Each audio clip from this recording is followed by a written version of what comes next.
ಜಿಲ್ಲಾ ಕೇಂದ್ರವಾದ ಕಾರವಾರ ಬಸ್ ನಿಲ್ದಾಣವು ಅಸ್ವಚ್ಛತೆ ಅವ್ಯವಸ್ಥೆಯ ಆಗರವಾಗಿದ್ದು ಮೂಲ ಸೌಕರ್ಯಗಳ ಕೊರತೆಯಿಂದ ಪ್ರಯಾಣಿಕರು ಪರದಾಡುವಂತಾಗಿದೆ. ಜಿಲ್ಲೆಯ ವಿವಿಧ ಭಾಗಗಳಿಗೆ ಸಂಪರ್ಕ ಕಲ್ಪಿಸುವ ಈ ಬಸ್ ನಿಲ್ದಾಣದಲ್ಲಿ ಸ್ವಚ್ಛತೆ ಕಾಪಾಡುವಲ್ಲಿ ಅಧಿಕಾರಿಗಳು ನಿರ್ಲಕ್ಷ್ಯ ವಹಿಸಿರುವ ಆರೋಪ ಕೇಳಿಬಂದಿದೆ.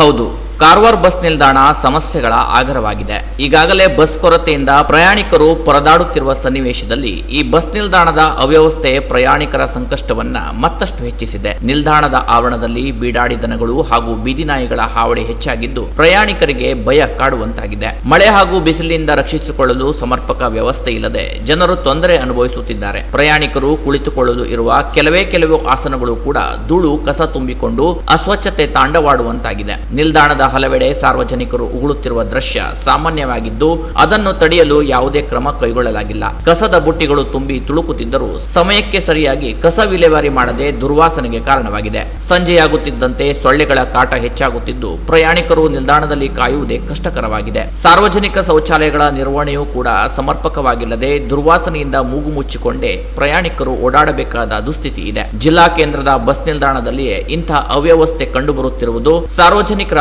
ಆಕ್ರೋಶಕ್ಕೆ ಕಾರಣವಾಗಿದೆ. ಕೆಎಸ್ಆರ್ಟಿಸಿ ಅಧಿಕಾರಿಗಳು ತಕ್ಷಣವೇ ಸ್ವಚ್ಛತೆ ಕಾಪಾಡಿ ಮೂಲ ಸೌಕರ್ಯಗಳನ್ನು ಒದಗಿಸಿ ಪ್ರಯಾಣಿಕರ ಸಮಸ್ಯೆಗೆ ಸ್ಪಂದಿಸಬೇಕು ಎಂದು ಸಾರ್ವಜನಿಕರು ಆಗ್ರಹಿಸಿದ್ದಾರೆ. ಇನ್ಮುಂದಾದರೂ ಕೆಎಸ್ಆರ್ಟಿಸಿ ಅಧಿಕಾರಿಗಳು ಎಚ್ಚೆತ್ತುಕೊಂಡು ಬಸ್ ನಿಲ್ದಾಣದಲ್ಲಿ ಸ್ವಚ್ಛತೆ ಕಾಪಾಡುವ ಜೊತೆಗೆ ಮೂಲ ಸೌಕರ್ಯಗಳನ್ನು ಕಲ್ಪಿಸಲು ಅಗತ್ಯ ಕ್ರಮ ಕೈಗೊಳ್ಳುತ್ತಾರಾ ಎಂಬುದನ್ನು ಕಾದು ನೋಡಬೇಕಾಗಿದೆ. Canara plus news, Karwar.